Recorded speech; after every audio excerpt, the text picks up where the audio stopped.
Welcome to the Enlighten Up podcast, where I am going to take you into a deep exploration of what it means to exist in this current reality. We are going to raise your vibes, open your mind, expand your heart, and dive deep into the wondrous mysteries and possibilities of this lifetime. There's been a spiritual catalyst that has set in motion the awakening process of many across the globe to return to the knowingness of self and unite what has been separated. Together, we're going to bring light into that darkness. We're going to remember the joy of living. But most of all, we're going to turn up the volume of our own eternal power and do the thing we're here to do.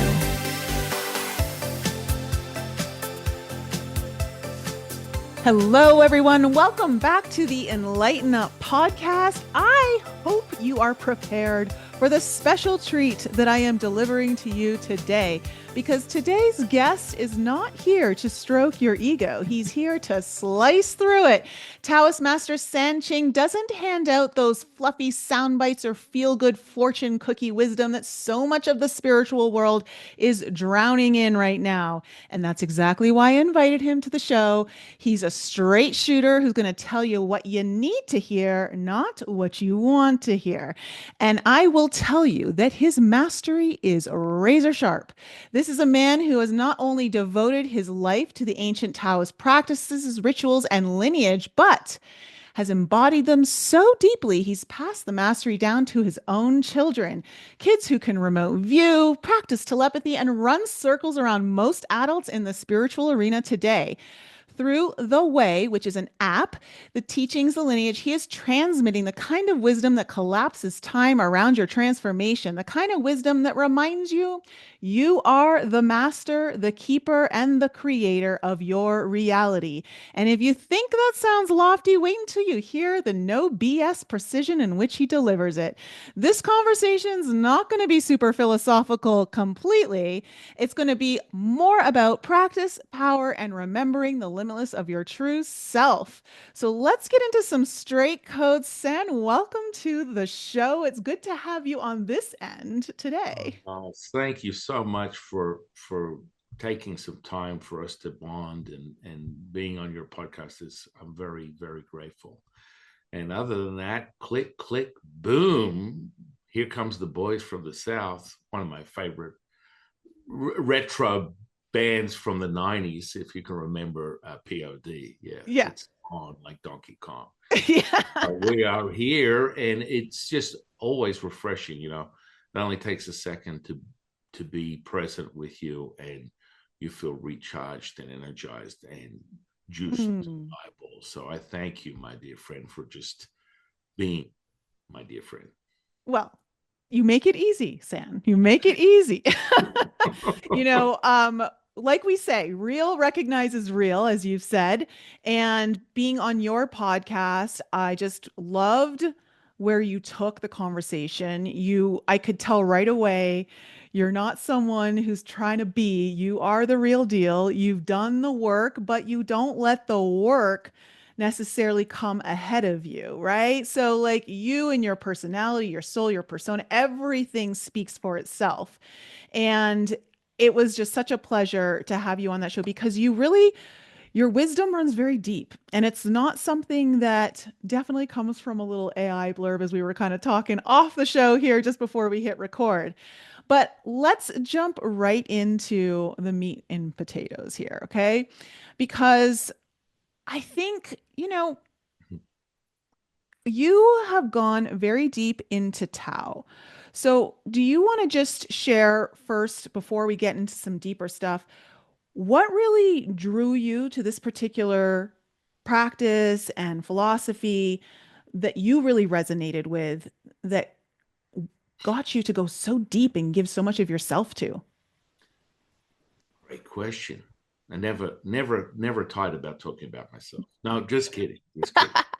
But it starts with sort of self-reflection, and most people don't recognize that there's a build-up to their pop-off point. like the crescendo and the ultimate like peak when you open a bottle of champagne. It's the same when people walk the path, when they are finding nuggets that bring them to a point where they can identify with something that is heartfelt and energizes them and actualizes them in this mortal path. So for me, it started when I was a child. Very distinctly remember being able to like look through walls, look through people's bodies. And I really didn't have any barometer or gauge to tell me otherwise, because I was basically a latchkey kid, and my mother was spending her time focusing on being a single parent and just making ends meet. So I was left alone to create my reality, and with no stopping points or any limitations that would make it otherwise. So I was deep into pop culture, deep into, my babysitter, that thing called the television. And so, you start to recognize that there's so much more out there. And I really believe that the connection with my teacher today, Lao Tzu, that I channel on a second by second basis, is, an entry level. So when I was a boy, I would, without question, look through walls, see into people's bodies, and have conversations about it. My mother would basically limit it to this: if you can create it in your mind, then it's possible. So don't be limited by anything. It was like, can't make this shit up. I mean, how is that possible? And so that was really her general insight to what I was doing. So that sort of created artistic license. I was very much into painting and drawing and creating, superheroes on paper and all this kind of stuff. And that led me into a path of bodybuilding and powerlifting when I was 10. I needed something to 10? Yeah. Wow. I picked up this journal. It was called this really phenomenal journal called Education of a Bodybuilder by Arnold Schwarzenegger. And it transformed my life because I used that as my Bible.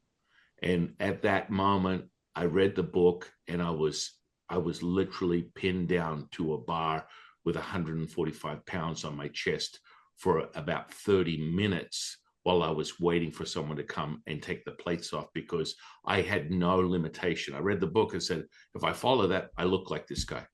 So I went to the local church. At the time, we're not talking about 24-hour fitness on every corner. We're not talking about the internet. We're not talking about any of those things. It was like, you're left with your own creation, and maybe you might find something that is similar that you can follow your heart with. And so that was the only thing that was even resembled the gym, was this little gym that was above a church around the corner from where I live. So I went there and just started lifting. I had no boundaries. It's like, I'll put a 45-pound plate on each side and start lifting. I got like 3 or 4 reps out of that bench press. And then it pinned me to the bench, and I was holding it for a long period of time. Like I said, 20, 30 minutes. Someone came along, pulled the plates off.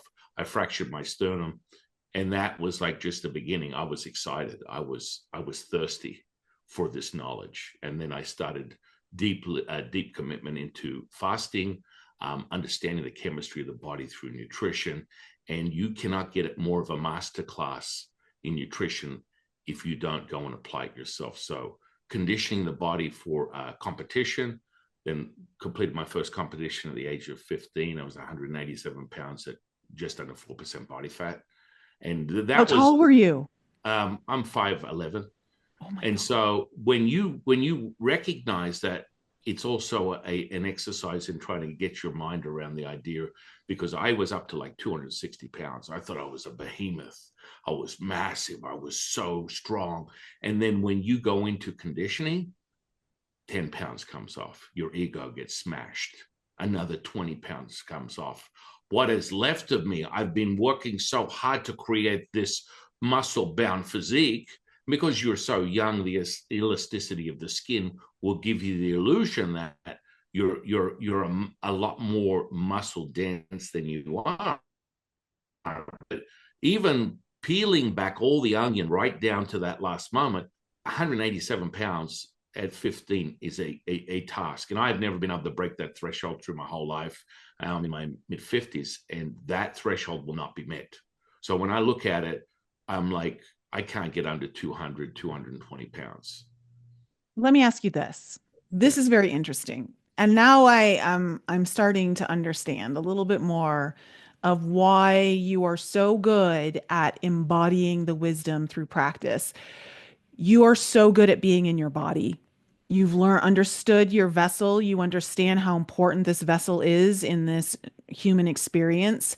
And I think one of the things that we see on the spiritual journey, and I'm guilty of this myself, okay, is, of course, you want to go all the way into like all the woo-woo stuff and there's some really good stuff out there, like, whatever it might be, like astro traveling, like getting out of your body, going to all these different places in your mind, whatever it might be.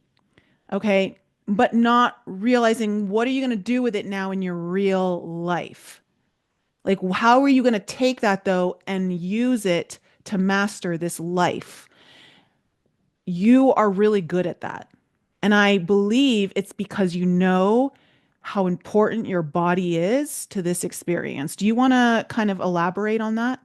Yeah, yeah. I mean, when you fast forward it, the tipping point for me was experiencing what it was like to have less than 4% body fat. And when you transition from 260 down to 187 pounds, by the way, full disclosure, I returned back to 172. I loaded on that day. So there's a process of loading. You want to maximize the glycogen storage within the muscle tissue. Once you develop the tissue itself, you can deplete it, and you don't realize. People have this old myth. They go, "Oh, a pound of muscle is heavier than a pound of fat," and that's the delusion where people get caught up in the psyop of their reality. A pound is a pound is a pound.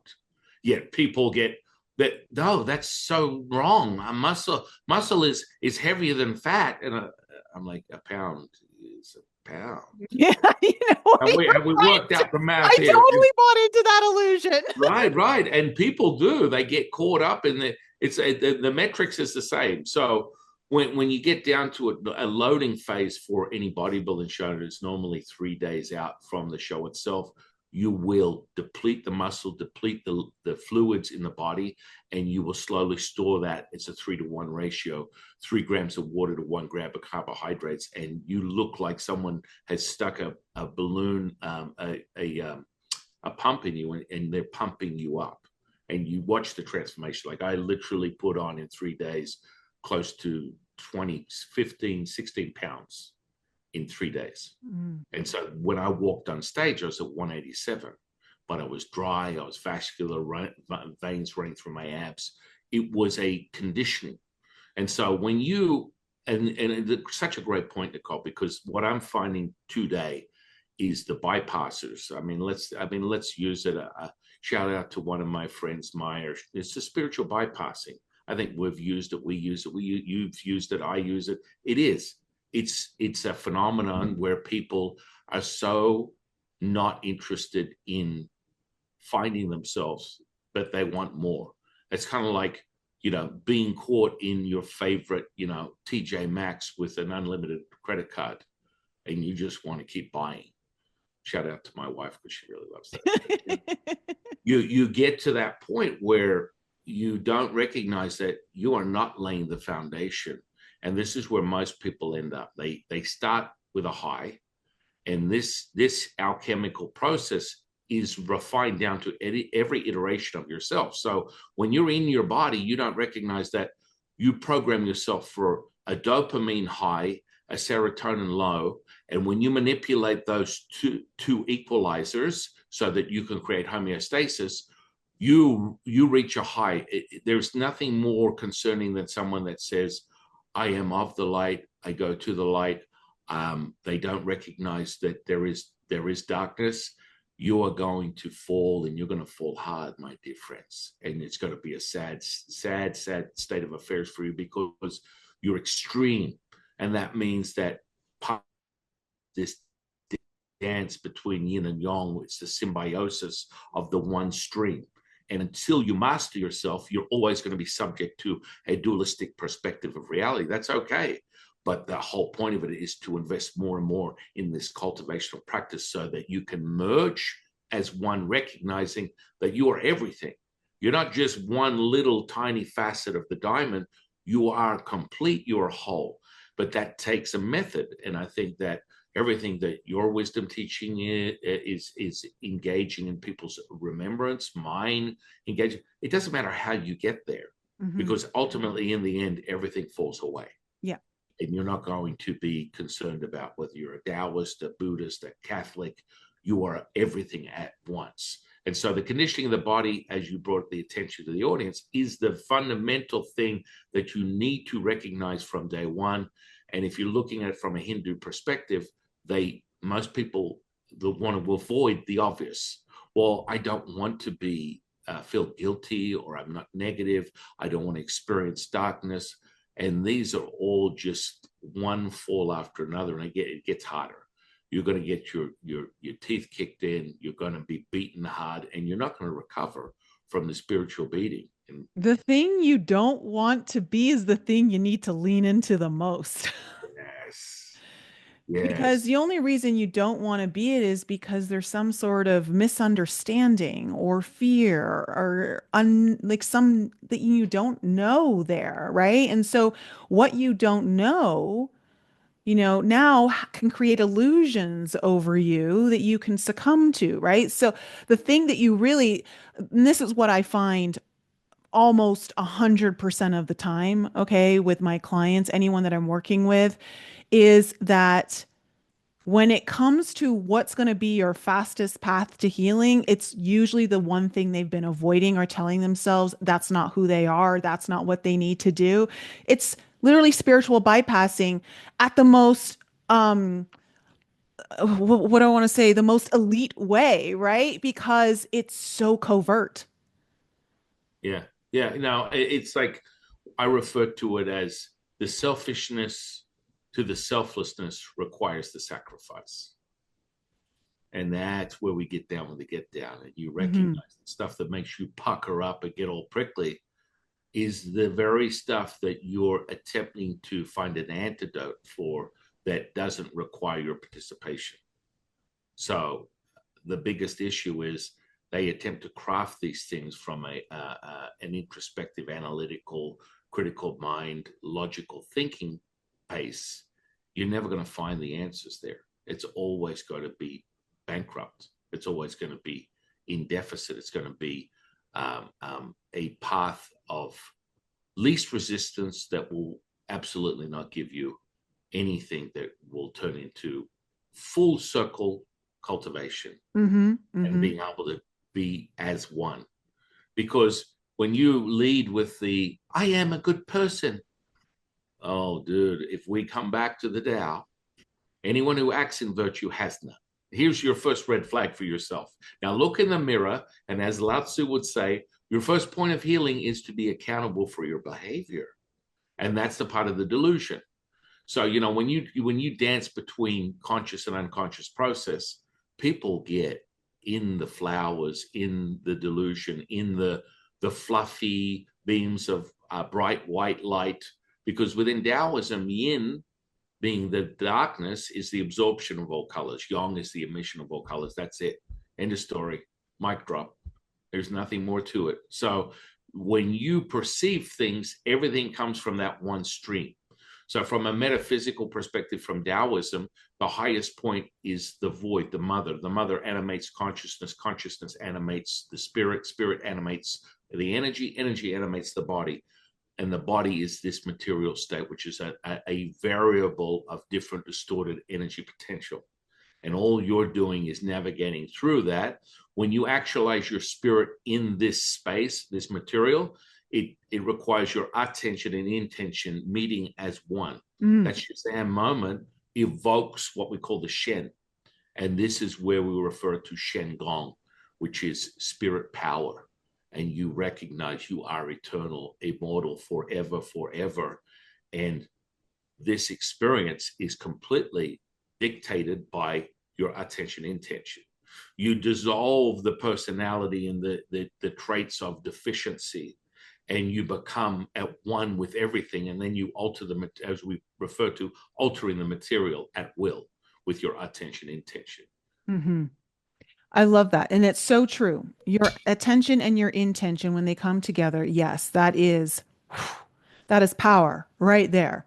Like that is true power. So, what has your body like describe for me one of the single most powerful lessons that your body has taught you through your spiritual practice?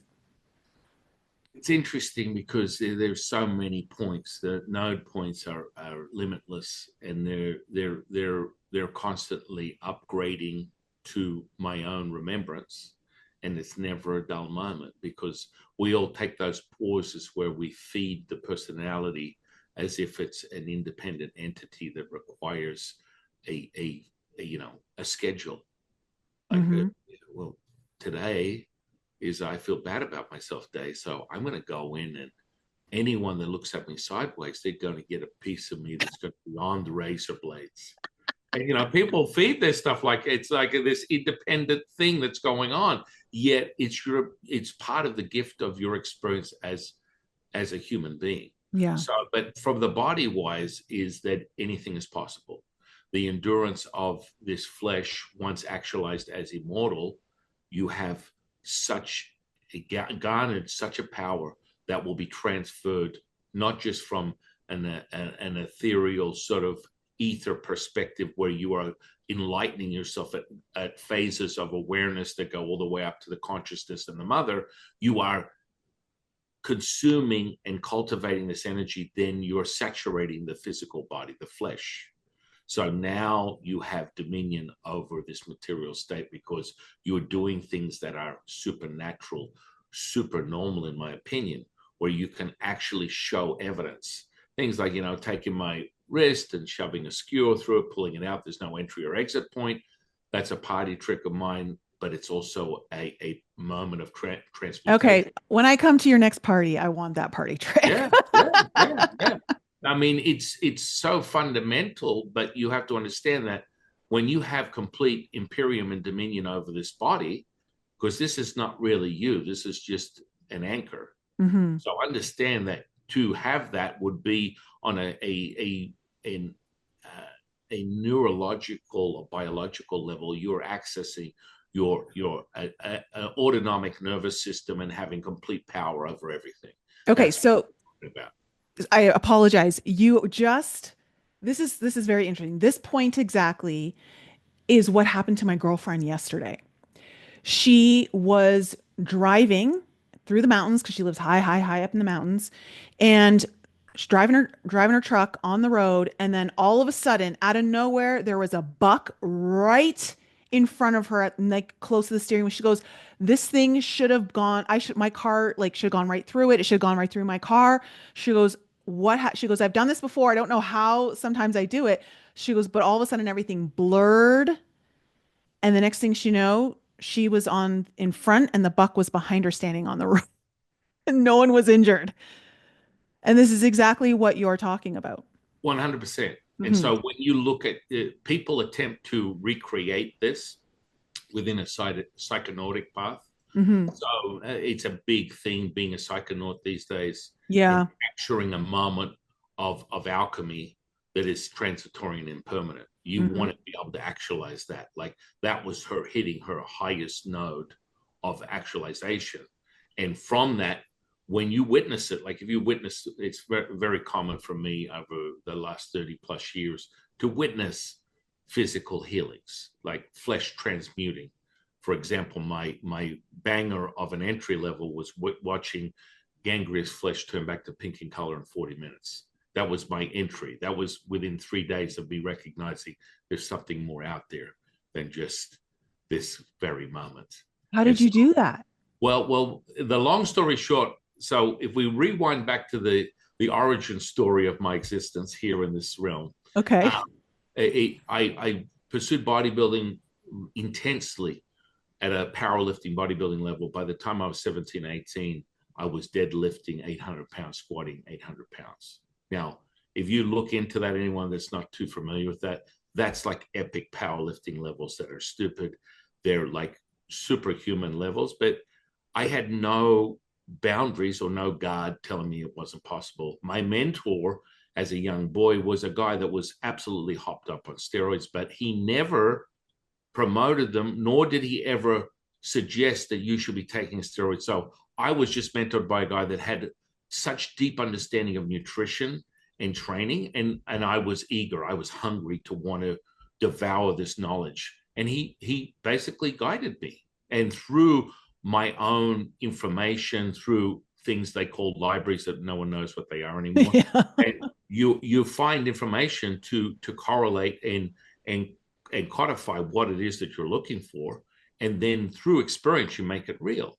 So anyway, by the time I was 18, I had this voice, and I was like, this voice has always been pretty consistent, and it would say, do this, do that, you're always going to win. I was like, ooh.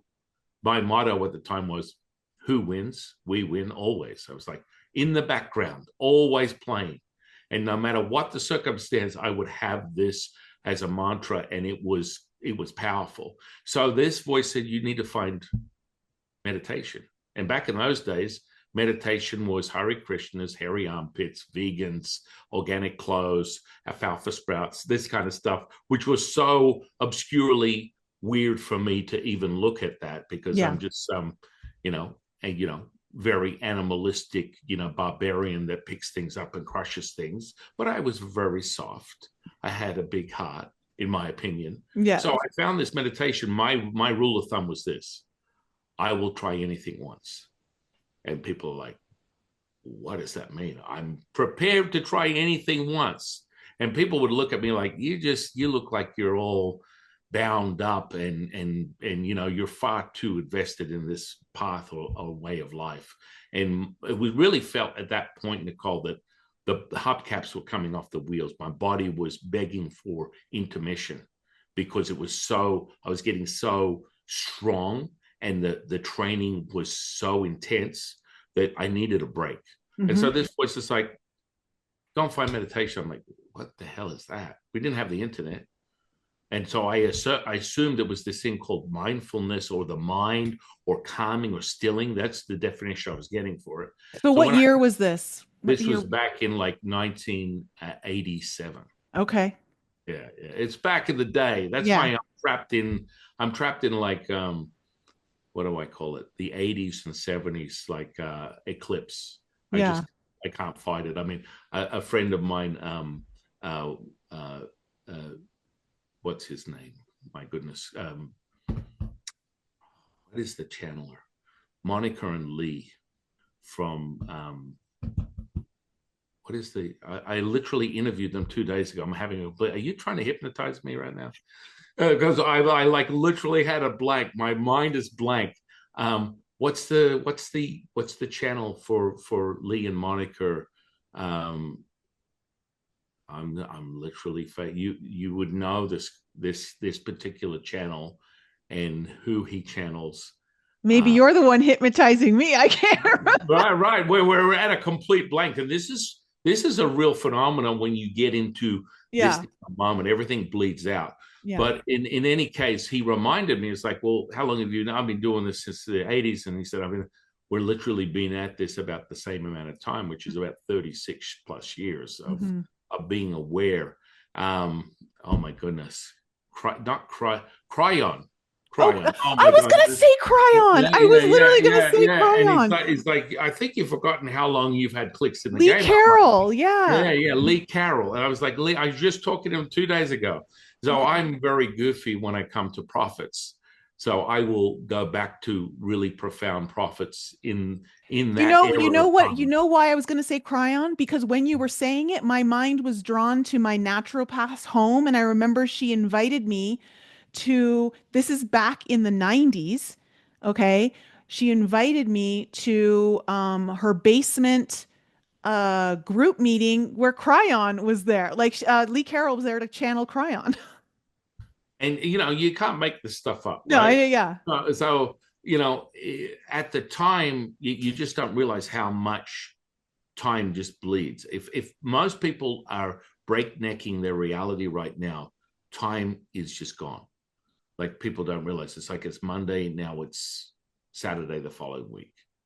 And this is also a badge of honor for really immersing yourself in your present moment and really experiencing what's going on in your life, not being so separate.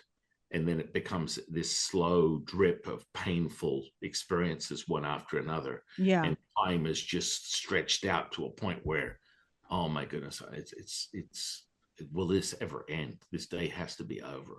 So anyway, so I got to the, I think I've gone off a tangent here. We got to get back to the gangrene story. I got to the meditation part. Yeah. I found this meditation class in this thing, they call it classifieds in the newspaper. Yeah. Like, what is that, Dad? That's crazy. What is that? Anyway, long story short, I turned up to this free meditation class by a grandmaster, and she was literally 4 foot nothing. And when I'm sitting down, she's coming up to my nose, like literally a non-starter. You'd be like, oh, she's so sweet, an old little granny. And so I turn up to this workshop in a rec center in a really bad neighborhood.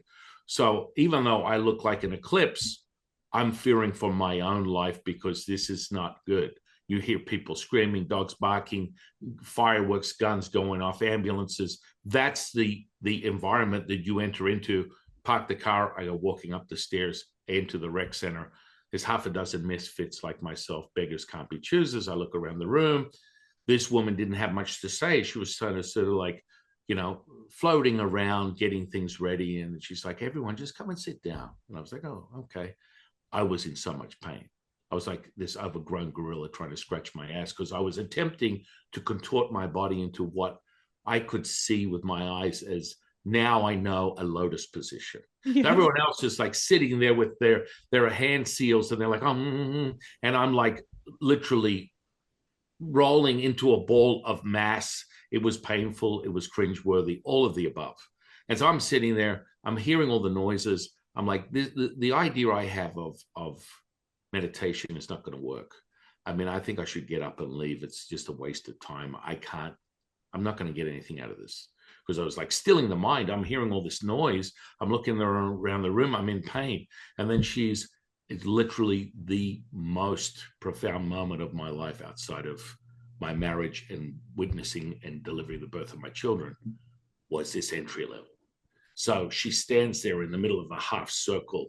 I'm basically in the center. I've got these people around me. They're all ready to receive. They're right there. And I'm just like, I'm receiving nothing but a pain in my ass. It was horrible. So she goes, now I want you to listen to my voice. And I'm like, yeah. In my mind, I'm thinking, yeah, lady, yeah, I'm listening to your voice. I'm hearing someone getting murdered outside right now. What exactly am I going to do here? And she goes, now I want you to listen to my voice. And I had my eyes open. Everyone wants their eyes closed. And I'm looking at her going, it's just not going to happen. And she said, and then everything will fade away. And I shit you not, sound stopped for 20 minutes. My eyes were wide open. I said, holy fucking shit. This is what I've been looking for my whole life.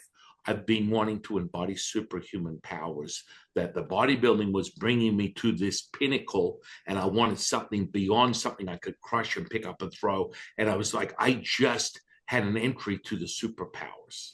I said, whatever this shit is, I need it.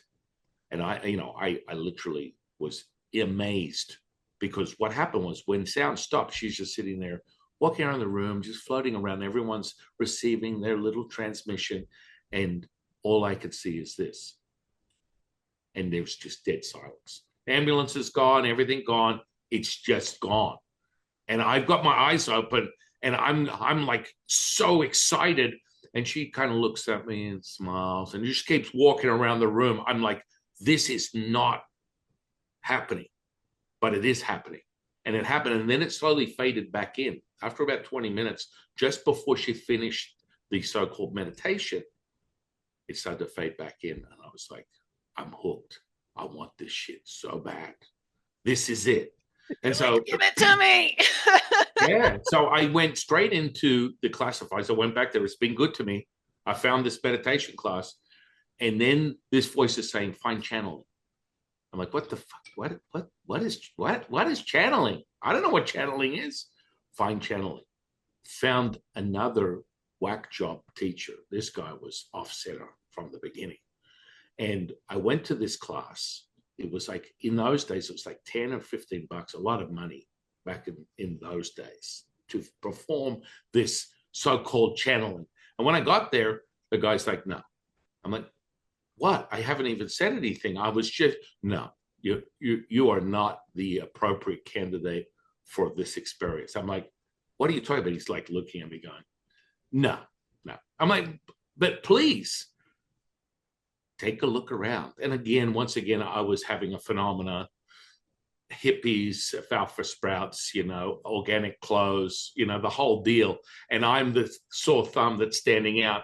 And he's like, no, this is not for you. I said, I just want to, just let me try it. No. You talk about spiritual discrimination. Right. Well, this guy was in it 60 years. He was cynical at this point because he was kind of burnt out. He had his own thing going on, but we'll get to that in a second. Oh, that happens. Ooh, that happens. Yeah. Yes. So he doesn't invite me. I kind of forced myself on the class. I said, take my money. Look, if nothing happens, nothing happens. Because, all right, your mistake, come on in. And so literally the second he brought his guides into the room, his teachers, he would use a guitar and he was playing this guitar. And it was like, he was like the Pied Piper. This energy would start to form in the room. And, I had no expectation of what that was because I didn't even really know what energy was. And then the second that happened, Lao Tzu shot a lightning bolt through, as we're all recipients of this, our own channel, right? We are the channel. We're bringing in energy as a container, a vehicle. And he shot a lightning bolt through my body. I was like literally overrun with this transmission that looked like I was being electrified. And then he just came through as my body started to pulsate with the energy. It emanated out into the room. Everyone stopped and went, what the fuck is this? They got their sticks and their marshmallows and started cooking it around the radiation that was coming off my body. And then it was like, welcome, you're home. And I'm like, wow, I had no control over this, because when you experience the transmission, it saturates the body. And it's like I'm looking out from a window to everything else. His shell came over my body. I started to see a framework that was not mine overlaying my hands, my body, everything. And I was just like basically catatonic. I was like frozen to witness this shit. And someone has commandeered my physical body, my voice, everything. And so you're watching this shit, and I didn't know what to make of it because I didn't have control over it. And he started talking to the whole crowd, and it was just so epic. This guy that was 60 years veteran had an absolute stroke, blowout, envy and jealousy, all the shit that he'd been percolating over because he was so disappointed with his own accomplishments. It came out, and it was like, holy shit, this asshole has just hit the mother lode. And so at this point now, I'm now at this point where I'm at one with this old man energy that I wasn't too clear. Let's see, who is this person? And I was basically coming to the conclusion that I was having a psychotic break, like the 20 friends that I had in my childhood who basically disowned me. Long story short, as a child, I went the path of bodybuilding. All my other groups of friends were deeply invested in ecstasy, LSD, mind-altering drugs. And so I would hang out with them when they're popping, literally taking like clear window LSD at school. Like when we're going to school, they're popping pills and doing all this stuff. And so on the weekend, when we'd all hang out as homies, I'd be that nerd in the corner of the room reading muscle and fitness magazines, and everyone's like, dude. One guy came up to me and said, look, you got to go, bro. You're a buzzkill. You're killing my buzz. And if you're not going to partake in the drug, I'm like, we're childhood friends, man. Come on. No, it's time for you to just. You were the mirror they did not want in the room. Right. And so, long story short, by the time I got to this point where I'm meditating, I'm now channeling Lao Tzu, 19 out of 20 of my friends had committed suicide. Oh my God.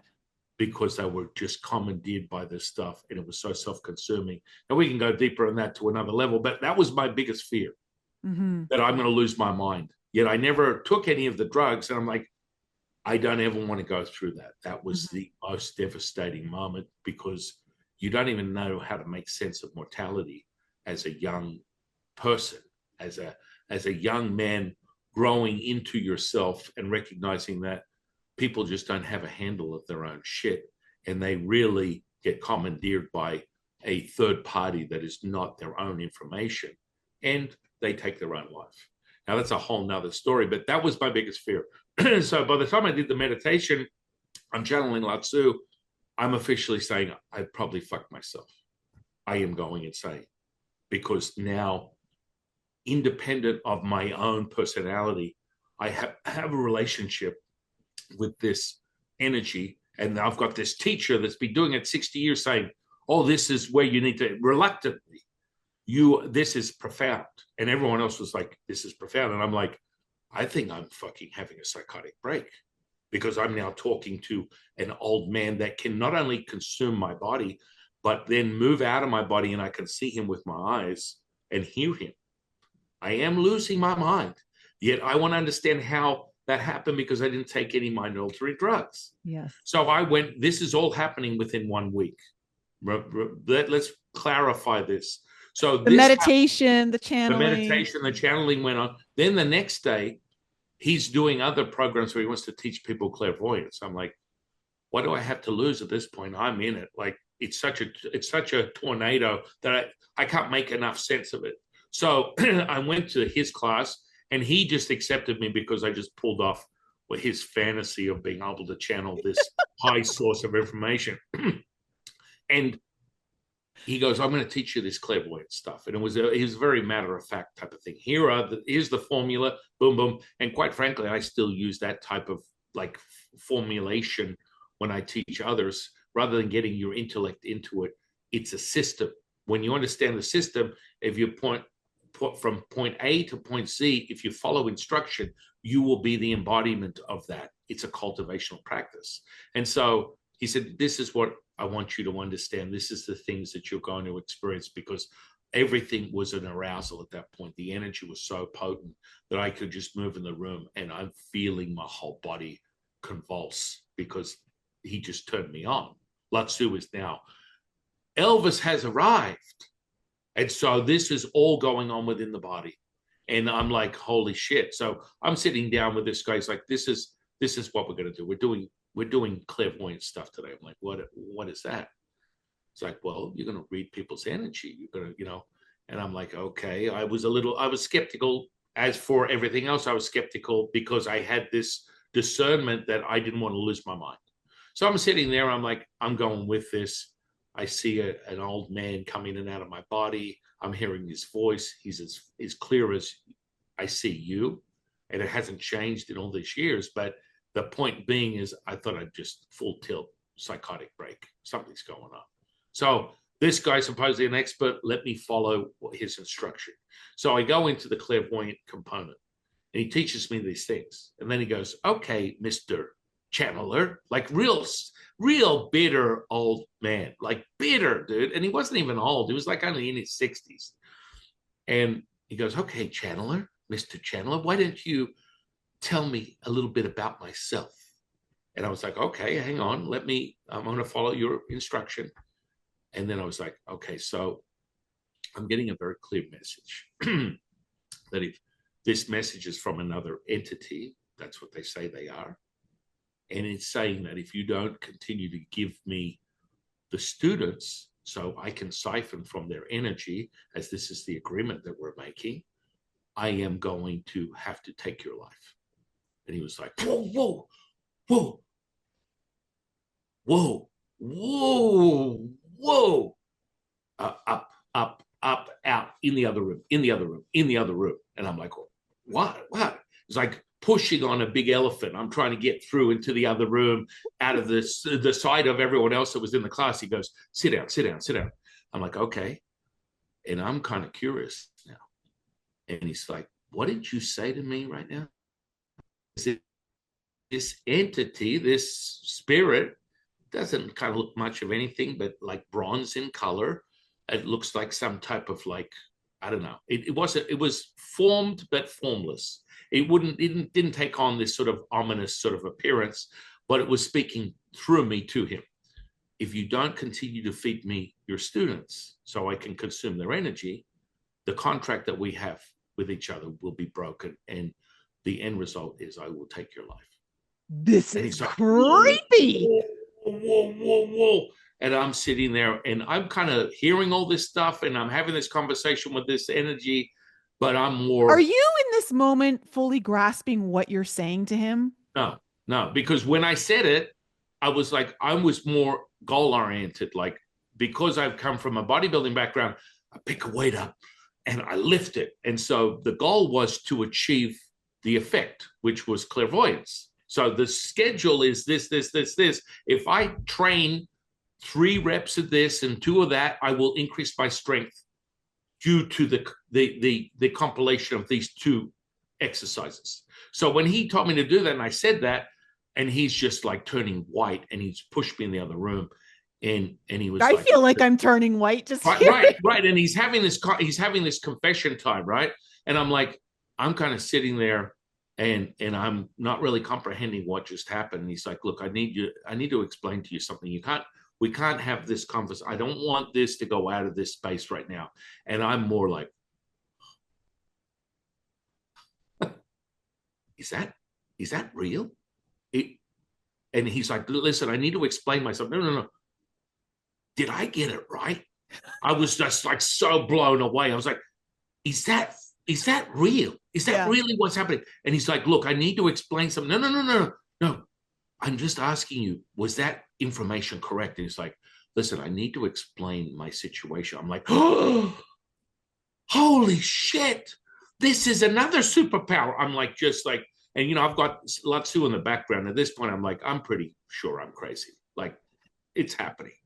But it's like, he's had such a presence that it's undeniable, and it's only of the highest frequency, meaning that the source of everything, he's really just an ambassador, as a dialogue to a monologue, I refer to it as, where you take your teachings through these streams of consciousness that are coming from the source, the mother, and they go from information to wisdom as you can start to implement them into the material. This is the most powerful part of that relationship, if you want to ever embark on being a channel, which we all are, but really solidifying it to a point where you are a barometer and tuning fork. You are the actualizer of that in this material space. So part of solidifying the immortality in the flesh is being at one with that energy, and people do it in every way, shape, and form.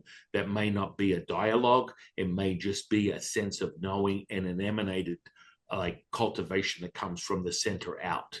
It will never come from anywhere other than above. I've had the consensus of hundreds of people that I know of personally that channel, and it's always the same stream. Now, you could hit me for a 6 and go, well, it actually comes from below, but that's generally not the consensus that I've ever come across in my lifetime. It's always a stream from above down into the body, and then you emanate from such, which fills all the energy centers, and it returns to a wholeness that is supernatural. So when we do channeling, old school stuff, you'll take your hand while you're clearly emanating this frequency, and you can light a flame and hold it under your hand, and it will not destroy the flesh, will not alter the flesh. You can run a knife over your skin. You will not cut the flesh. This is part of how deep this stuff goes when you are in it. Matrix shit. Yeah. And I mean, I've had quite a few friends that are old school, and they do the same thing. They travel the world with so-called channelers, and they're getting ready for a channel, and one of my friends will pull a knife out, and they're like, whoa, what are you doing? Well, I need to test to make sure that you really are channeling this source of information. I can't see it. I can sense the energy, but for me, this is the next level. They're like, whoa, easy now. You don't need to go to that extreme, but this is in some cases how people validate for themselves what is really going on. Now, higher levels of sensory perception change everything. So yeah, I get this confession, and I'm just one piece of information. The guy is like literally pouring his heart out to me, freaking me out. And so that gets even better. So the next day, I learned how to do distant healing because I'm in at this point. I'm insane. I'm insane. What's the worst thing that can happen? I'm going to die like the rest of my friends. I haven't heard any voices that telling me that I need to off myself. So I seem to be in good company. Mm-hmm. So it teaches me distant healing. And then I go home that afternoon, and we had rotary phones back in those days. Yes, I remember those. Right. So I get a phone call from a friend of mine. I was supposed to meet up with her, and she's like, "Look, it's not happening. I can't see you." I'm like, "Oh, I'm kind of bummed." It's like I was looking forward to catching up with you, and she's like, I busted my ankle. It's the size of a watermelon. I'm just sitting at home, elevating it and just wanting it to drain out. You know how things go. It's going to be days, weeks before I recover from this, because that would be the common consensus when it comes to connective tissue as opposed to skeletal muscle. The blood flow from a biological perspective is so much more limited. That's why injuries that are like basically anything to do with tendons and ligaments take so much longer to heal. So she's like, "Oh, look, it's not going to happen." And I was like, "Oh, okay. Well, maybe I'll come by and see you next week or whatever." And then as she's about to get off the phone, I go, "Whoa, whoa, whoa, whoa." And she's like, "What?" "Let me try something. I learned this thing today called distant healing." And she's, "What the hell is that shit? What is going on here?" And I'm like, "Just entertain me for 5 seconds. Come on." And she's like, "All right, be quick because I'm getting irritated and this thing is uncomfortable. And what exactly do you think you're going to be doing?" It sounds kind of like asinine and stupid, but I'll entertain you for 5 seconds. Be quick. I'm like, look, okay, this is how it works. I'm going to read through these stages that I have to go through. And then in the end, there's this thing, they call it an incantation. I'm going to speak it out loud. And then let's see what happens. She's like, "Sure, whatever. All right, hurry up. I'm going to be quick." So I went through the phases of how you connect to this information from the training he gave me. Then I implemented the incantation. So I followed it with heal, heal, heal, heal, heal. Stupid, benign, nonsensical, sort of like 5 words captured to ignite not only the 4 directions, but then you're pulling in the source of the mother into the body. There's a process to this. So that's why there was 5 repetitions of that particular word that now very clearly is imbued and altering the material. This is how some magic works, but this is a very basic level one. And the second I said the last heal, she went, "What the fuck?" And I was like, "What are you talking about? What the fuck are you doing? What kind of sorcery are you up to?" I'm like, "What? Whoa. What do you mean?" "My ankle shrunk before my very eyes, and I'm now standing on it." And I'm like, "You're full of shit. You're full of shit." "I'm not full of shit. You need to get your ass over here right now." And I'm like excited and I'm scared and all these things are running through my body. I've got Lao Tzu going, "Oh, that's a natural course of it." I'm like, "We'll put you on pause, old man," because I'm like having a time of having to decipher that you're telling me that this is part of me remembering who I am. I'm like freaking out. I did the clairvoyance thing. And what you do is most people tend to do this. When they get hit me with the best shot. Anyway, when you get hit by it, the thing that happens is it's a denial. And you try and push it away. And that was what I was doing in a very clear, short period of time. I just didn't want to accept that I had entered a level of resonance that was never going to be turned off, that it was like at the precipice of something greater with the relationship with Lao Tzu, then doing the clairvoyant stuff with that guy. Then all of a sudden, now I'm in the throes of distant healing. So I drove over to her house. Now, back in those days, they had these things called Polaroids. And this woman was a nut for taking photos of things. And she was living at home with her mother. So it was an interesting. She would have loved the selfie era then. Well, yeah, I mean, she was taking photos of anything. She was bored out of her mind. So she took a photo of her ankle that in this photo was clearly the size of a cantaloupe. Yeah. Huge. And then when I walked through her door, she ran to me, gave me a big hug, and said, "Oh my goodness, this is amazing." Like, I was like Superman or some shit like that. And I'm like, okay. I've got this. I'm like, old man, stop. I'm not listening right now because I'm trying to make sense of this. You can just put yourself on pause in the background because this is a dialogue that's going on. And now I really am in it. I'm attempting to contain myself so I don't have a nervous breakdown. And so I walk through the door and she's standing on her foot. She goes, "Look." And I'm like, okay, yeah, you're standing here. So what? My ankle was the size of a watermelon not 30 minutes ago. And I'm like, I'm not really buying that. Like, even though all these things that happen one after another, well, I'm into my fourth day, right? You're thinking this can't possibly happen at such a level of like integration. It was happening at that level, and it gets to another point, and I'm like, okay. And she shows me the photo. I go, oh, holy shit! When was this time? I'm telling you, not 2 hours ago, I took this photo. And then her mother's sitting in the corner of the room, like quiet. But the only reason she's there is because you're taking copious amounts of secondhand smoke because she's chuffing away like a chimney, just like one cigarette after another. Back in those days, there was no such thing as secondhand smoke. It's like, be liberated, enjoy the freedom of your own, as a sovereignty to smoke away. Yeah. And so she's chuffing away. And I'm like standing there, I'm looking at this photo, I'm perplexed. And she's like, this just happened, just as you experienced it, as we experienced it. It's amazing. You're amazing. I'm like, I don't know what I am, but I don't know. And then the mother's like, and I'm standing there talking to her. I'm like doing this. And she's sitting down. She goes, "I always knew you were a healer." Oh, and this woman is deep into all the psychic shit and all that. At that time, that was what it was for me. It was like all this woo-woo stuff. And I'm like, and she goes, "Yeah, I always knew you were a healer."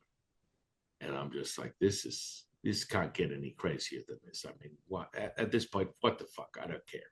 Yeah, sure. Yeah, I'm a healer. Yeah. And the daughter's like enamored with my superpowers. I realized that be careful what you wish for. Mm-hmm. And so then the mother goes, "Listen, I've had this problem. I don't believe in doctors." I'm like, okay. Very affluent woman, had tons of money, and like just paid people to pander to her every whim. Just whatever she wanted would become hers because I have the answer. It's called money. I will give it to you and you tell me what I want. So she'd have a maid and people, fart-assing around her. But she was adamant she doesn't do doctors. Her remedy was 2 packs of cigarettes and a bottle of vodka every day, kept the doctor away. And like this woman was in her 70s at the time. So she was a late bloomer as a parent, having a child at such a late age in life. And then this is her remedy. And I'm like, okay. She's like, yeah, I've had this problem with this foot. I can't because she's got a distended stomach. She's sitting up on a throne. She can't really see what her reality is because everyone's pandering around her. They'll help her put her clothes on. It's a whole thing. And you're like, this is the world you create. It's like a vacuum. You want to sit in a vacuum and pretend that you are spiritual? Create your own little node of reality that's just between you and the wall. And you can tell yourself anything you want to hear. The truth will be shown through your own experience.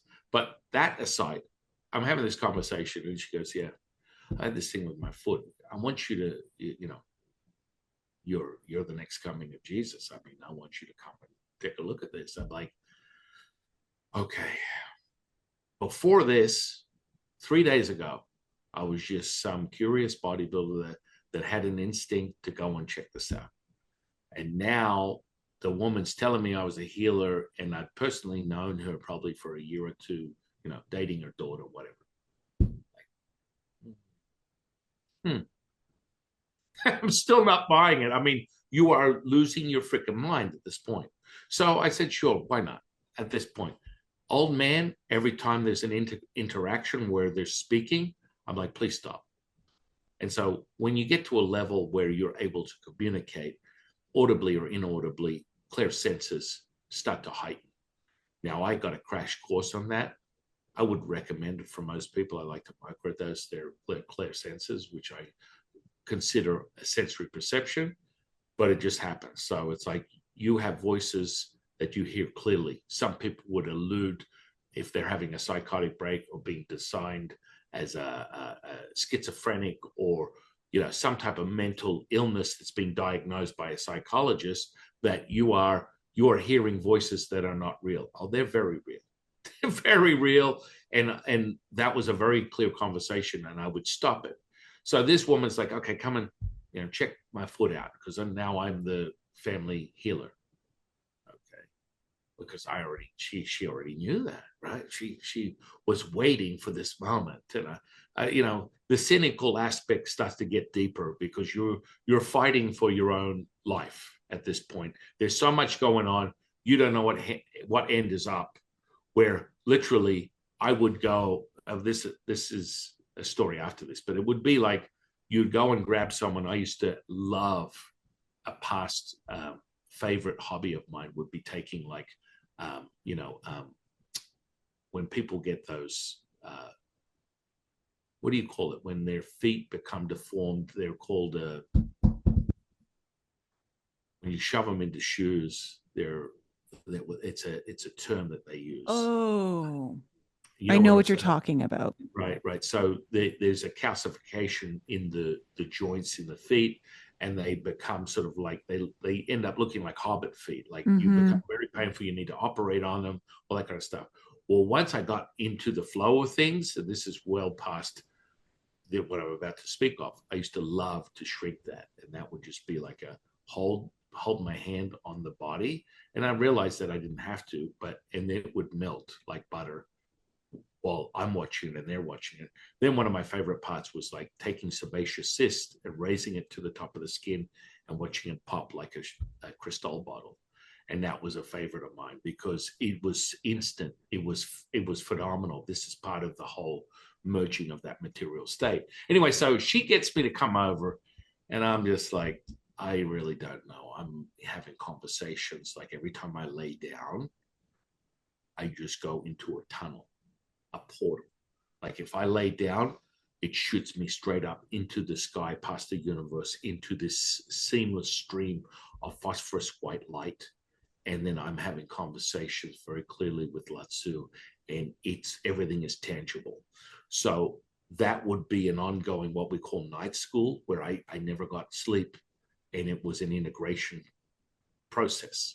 And so the bigger part was when I would get up in the morning, I would feel like Mr. Stay Puft, Marshmallow Man, because I'd saturated the body with so much energy, like an amber of a cigarette. We call it the ultimate amber effect, where you are storing this charge within the flesh that you wake up, and initially to break the auric field within the body, you have to break it off because it feels so tight, like you put your hand in a glove, like a mitt, like a baseball mitt, that through motion, the solidity and the supple becomes really, really like pulsating. So at first you feel like you're stiff, and the second you move, your whole body is like this. You cannot completely contract anything because there's so much energy that's been stored in the flesh. This is a system and a process. But every time I'd lay down, I was going through this. I never slept. And every single day after I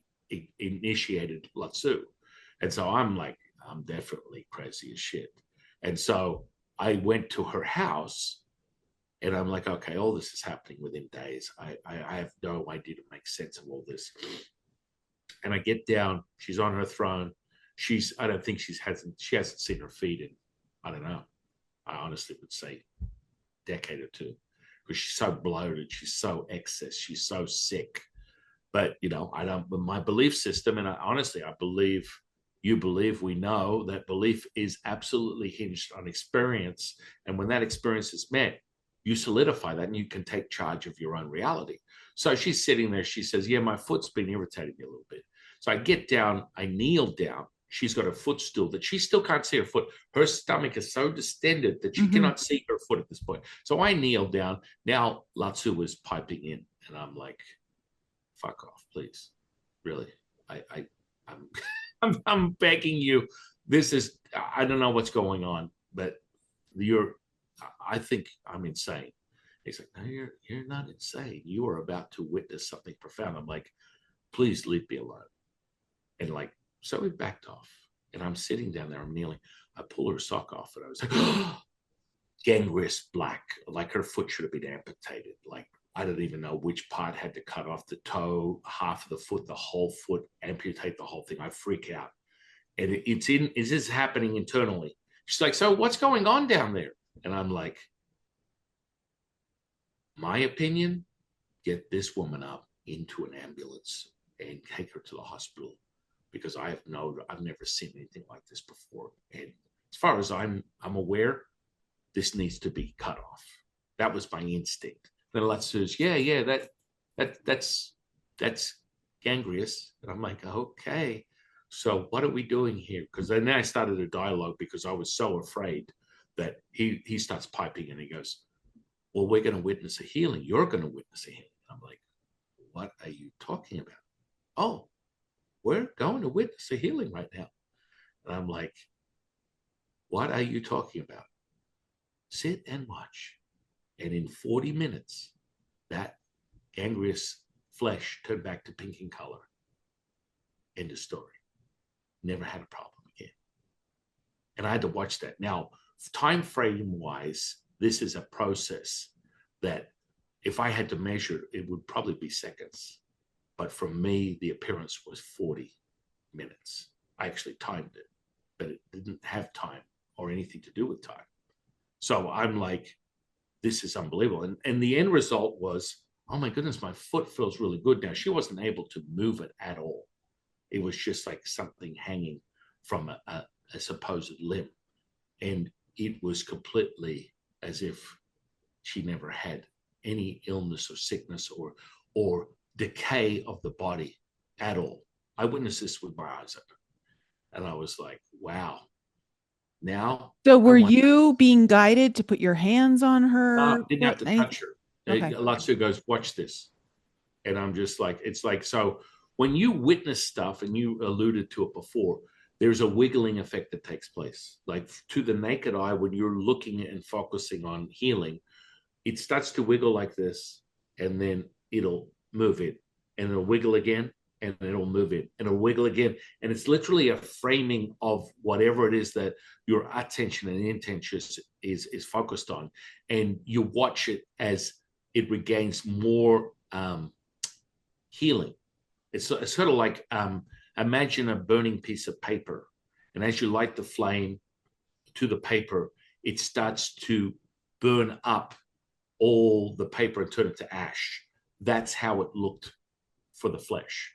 And so you'd see the decay, and then it would wiggle back to just pink in color. And I'm like, this is freaking insane. It's almost like glitching. Yes. Mm-hmm. Very good. That's a great word for it. Mm-hmm. And this is a phenomenon for most psychonauts. Mm-hmm. I mean, I've never taken any drugs other than knowing how to do it myself. And people would absolutely correlate that. And what's a simple way for entry level is bending metal, because that's a phenomenon that people are not that invested in. Yeah. So they don't have that much to lose, yet it has the same visual effect. Okay. So this actually, tell me if I'm correct here, but what you're explaining is making me feel like this is also what happens when, for instance, yesterday morning while I was in meditation, I was doing a lot of energy work, reorganizing my field, pulling things up, out, upgrading, all the kind of stuff that you do. And this is something that I've noticed occurs almost always after I do this kind of work, is either later that day or the next day, I feel off. I feel kind of, I don't know, I just don't feel solid, like myself. Like the best way I can say is I feel off. And what was explained to me is that it's because everything was kind of pulled out here and reorganizing itself and kind of like coming in and out. And it's kind of like finding things its way back together after being things being removed, things being put back in, like that kind of, is that kind of what? Well, it happens so quickly, yet Yeah. when you're in it, and I mean, I remember when we first met, I said, full disclosure, I'm a master void of time and space. Yes. And I don't bullshit with that. Time just disappears. Yeah. And so does the container of space just expands. So there's an element to that. For the recipient, she just felt liberated, like her foot could move the way she wanted it. For someone observing that Yeah. is a complete alteration of Well, what material. you did was very condensed, very quickly. Like what I did was not as nearly as condensed as what you did. So that's why I'm Right. saying like it Yeah, kind of had a delayed you effect. will feel like you're, like adjusting Hmm. to an overdose of something.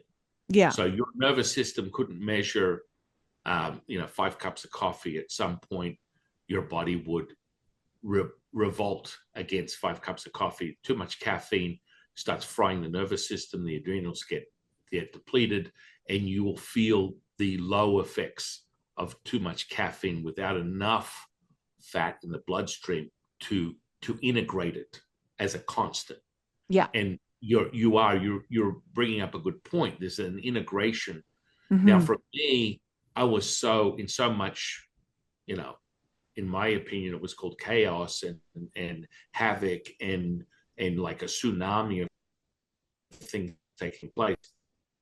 I couldn't really measure it or quantify it to one particular thing. I witnessed the transformation of flesh, and I'm not insane. And the second that I did that or witnessed that was when I started to just go out and put my hands on people, because it felt necessary. But then Lao Tzu started to show me that I don't need to touch anything, because the heat instantly forms in the area that you want it to be actualized, Hmm. and you don't have to do anything. So most people, I think the misconception when people are doing readings or healings, well, I need your name, your date of birth, where you live. That's all nonsense. Because if you are the mother and you've actualized that as your truth, as your wisdom, all-knowing wisdom, you're the animation to everything.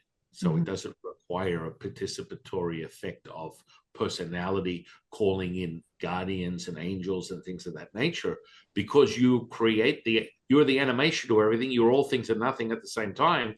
With your attention and intention, you form and create the completion of perfection, which is a healing.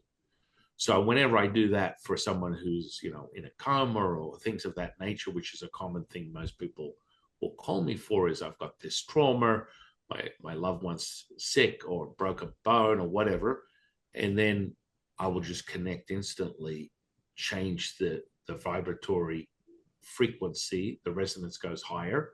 It literally at this point takes me less than a second. I think it and it's done. And people are like, oh my goodness, my loved one came out of a coma, or my son's perfect. He fractured this, he did that, something happened. And that's where you get to the laser point. So when you look at this stuff, like if a trauma happens, like for example, I just did this the other day. One of my sons bumped his elbow, and there was a contusion on his elbow that was like the size of a golf ball, Hmm. because of the trauma. Yeah. He goes, Dad, I don't know how this happened. I'm like, all right, hang on, let's have you participate. So I'll have him participate in his own healing rather than me just tweaking something. He needs to embody it himself. And so inside of a few seconds, he goes from a lump to nothing, smooth as a baby's ass. And that's just part of implementing it right now. So when I see it, what happens is there will be an engulfing of energy to whatever it is. And all I have to do is put my attention to it. I don't have to mention the name, anything else. I have to say it's a contusion, it's an issue, it's a trauma, it's a cancer, whatever. And the second I put my attention to it, the background drops out to just darkness, and then there's this illuminating effect that looks like a sparkler. You know, when you like these sparklers, what are they called? Are they called sparklers? Yeah, they're called sparklers. Yeah. Sparklers. When you do that for 4th of July, Mm-hmm. and what it does is it concentrates the energy on that point, and it starts to build and build and build and build and build until it completely saturates, and then you know it's cooked, and then it's done. And it takes a fraction of a second, but that focal point is actually emanating across everything within this material. So it doesn't just fixate on that one point, it heals everything in this present moment. Let's talk about that, because when I was on your podcast, which everyone out there, if you're not following the Way 126 podcast, you got to go follow it. I talked about how when I'm working with people to speed up their healing, I am looking for what I call the velocity point, but it is a point of convergence. Right. And so I love listening to how other people operate, work, see things, all that. But you're focusing on that one thing. And what I notice is that when you focus on this one thing, it emanates like a domino effect into everything else. So talk to me about this convergence point that you're seeing. Right. So the one thing becomes first attention, intention. As Mm-hmm. the mother, that actualizes everything. So what happens is it doesn't matter what it is, place, person, or thing. The point becomes clear, and it looks like a fine laser dot, but it's white phosphorus light. But what that does is it emanates the room, the town, the state, the country, the world, the universe, and then it goes beyond the threshold of what someone would conceive as the veil, and it just returns to whole. So everything happens at once in that ascended effect. Boom, boom, boom, boom, boom. And once it's cooked, it literally looks like this shiny diamond that is just flipping around in front of me. And it's just the most vibrant in its form, and it just will burn out. You can't look at it anymore.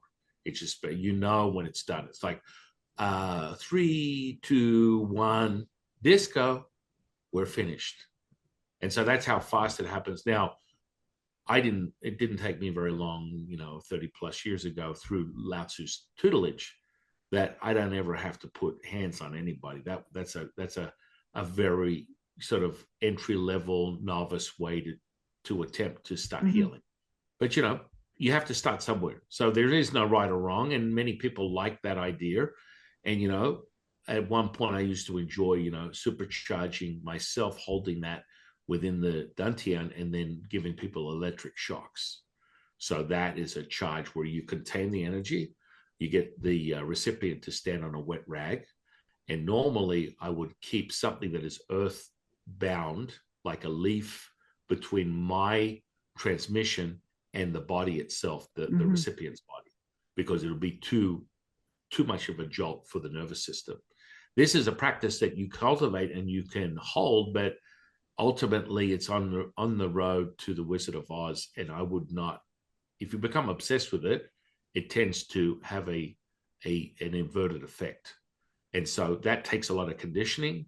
I have never found that in a way that is the same as the universal mother healing, where I don't have to put my attention to a self-contained cultivation or saturating of the cells. This is part of my practice that was engaged many years ago. It works independent of your mind. So once you actualize the architecture, you literally have an independent system that is operating outside of your attention and intention. It's there always.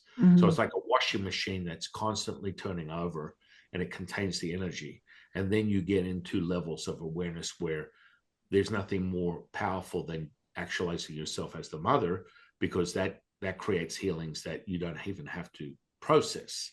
Whereas a lot of people stay in the weeds of, I'm a medium, I'm a channeler, I'm a healer, I'm an energy person. And that can be problematic, because then they're not realizing that they're sucking from their own life force as opposed to a oneness, a magnetism that is your eternal immortal self, forever self.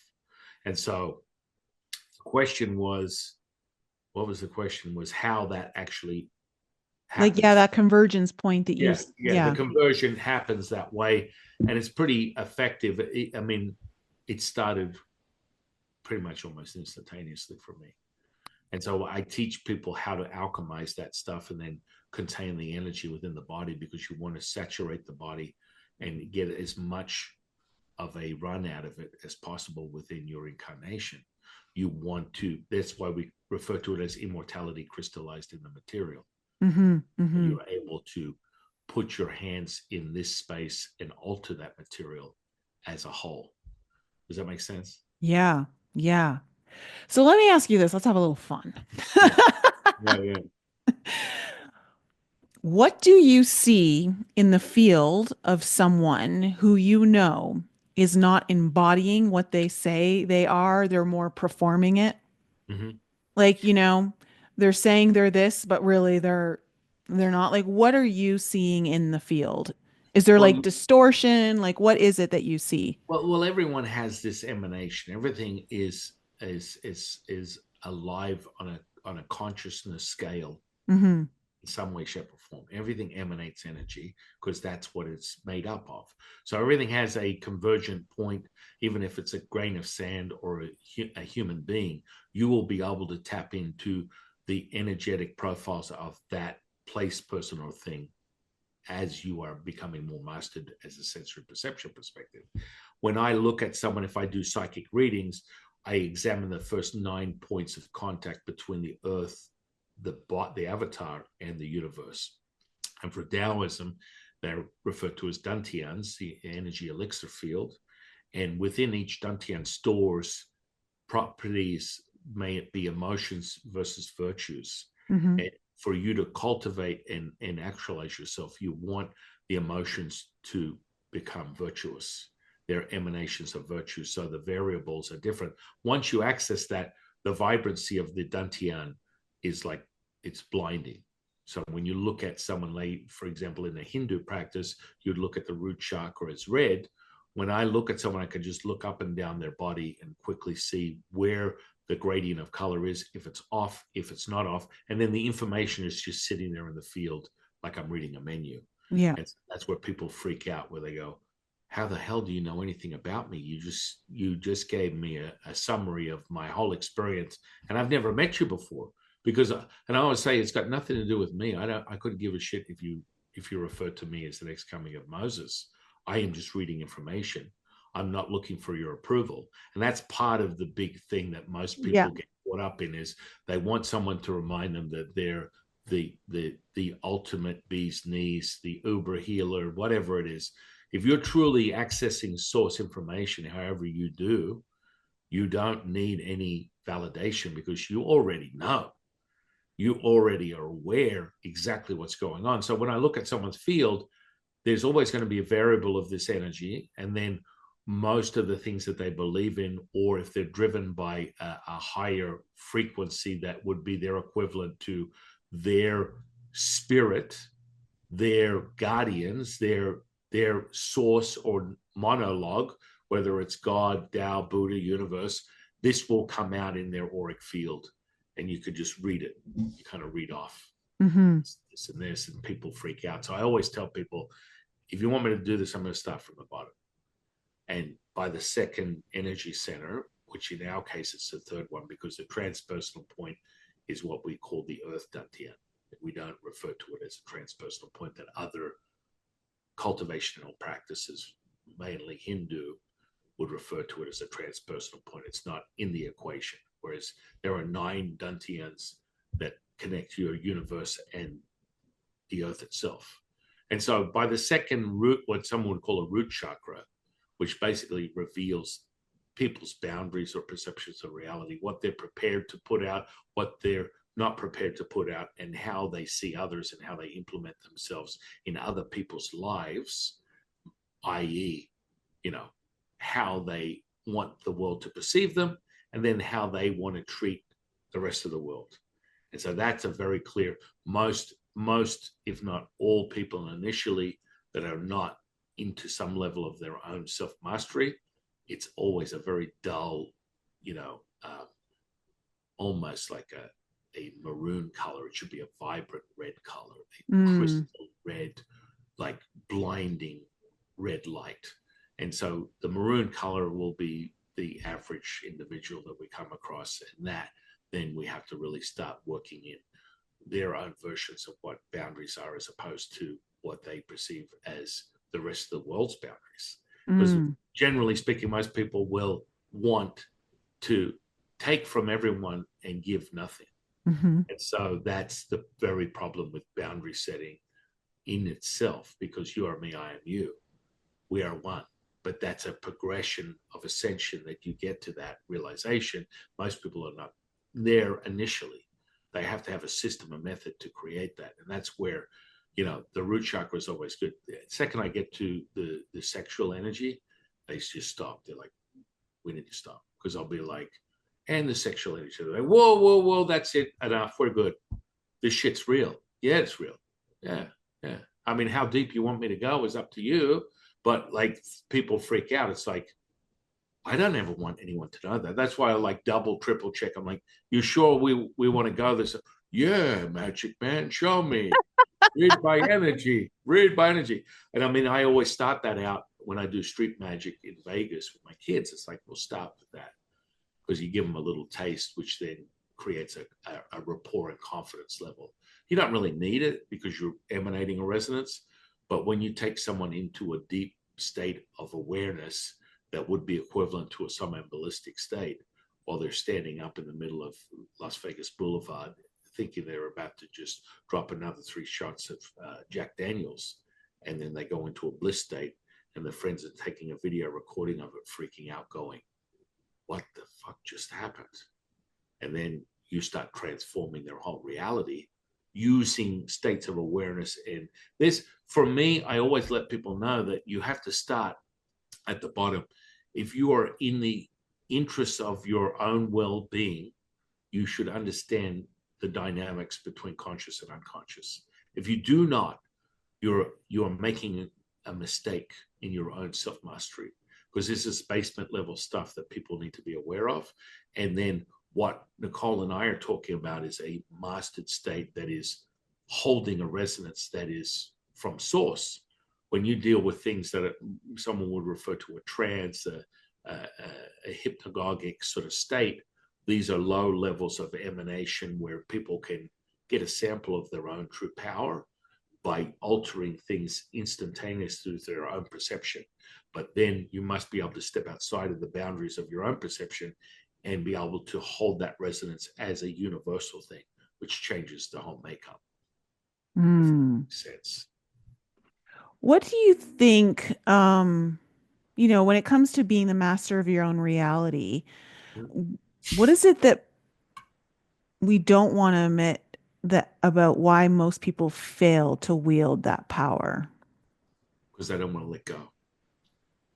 They Mhm. they want to control. It's a what I call a spiritual syndrome, the undulating flame that they reach for more control, and it's elusive, and it will dodge you, move in another direction. You can never harness that power until you completely surrender. And that's where the selfishness to the selflessness requires the sacrifice. And what's the sacrifice? You're in control. And then you have complete control. I know it's so, Paradox it's the paradox, isn't it? and that's where my Yeah.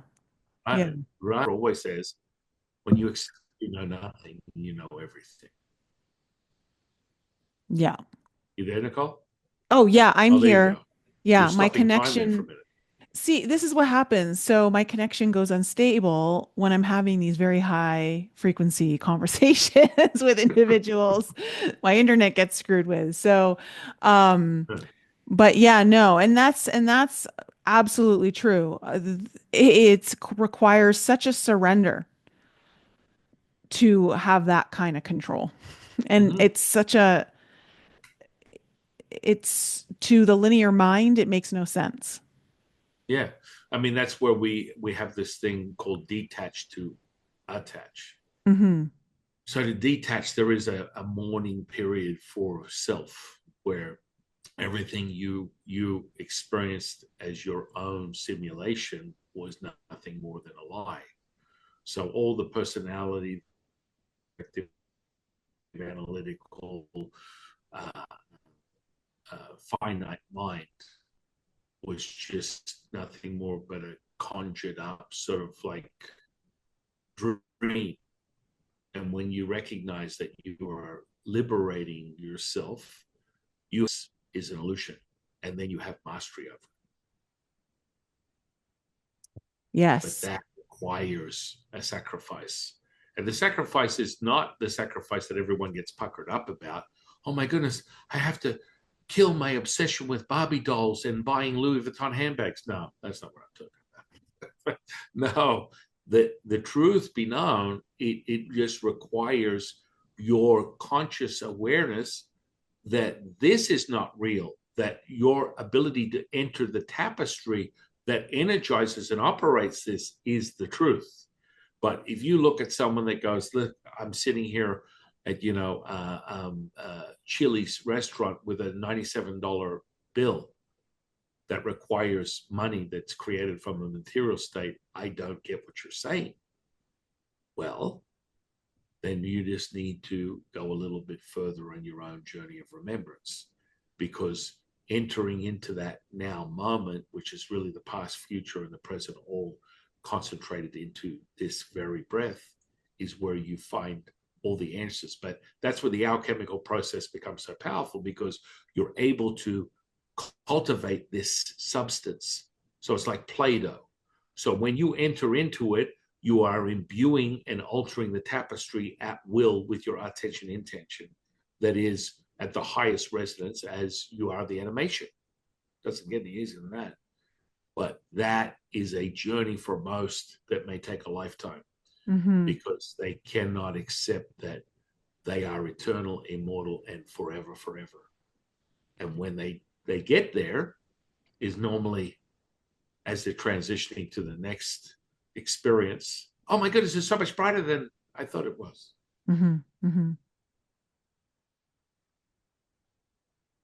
Let me ask you this.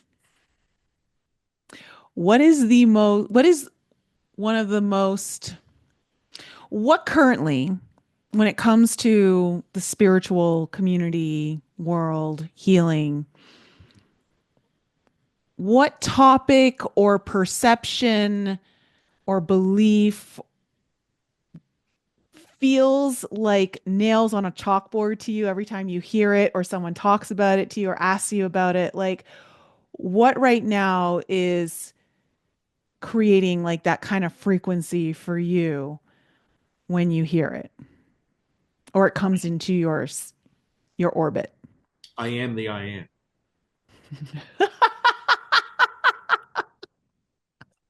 Please I do mean, expand. well, I mean, I've never ever witnessed a healing, mentally, emotionally, physically, as anything.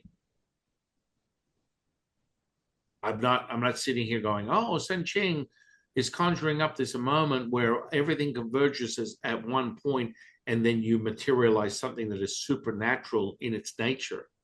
You are not, nothing has title, nothing has identity. It's just the convergence of that vibration, frequency that holds resonance. And then voila, you are in it.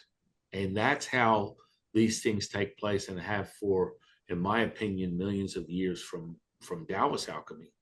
But you cannot look at it from the perspective of I am the I am, because you're already defeating the very moment of healing that requires zero participation from you. Mm. And so it's a resonance that you hold that precedes you. So you condition yourself to emanate that resonance that doesn't, and that's why I talk about once you activate the infrastructure and you are truly like a mason melding that stone and steel and building that infrastructure that was always there, but you're codifying it as an independent operating system outside of your body, outside of your version of your perception of subjective reality. It will operate outside of that. You don't have to even put attention to it. So it will hold that.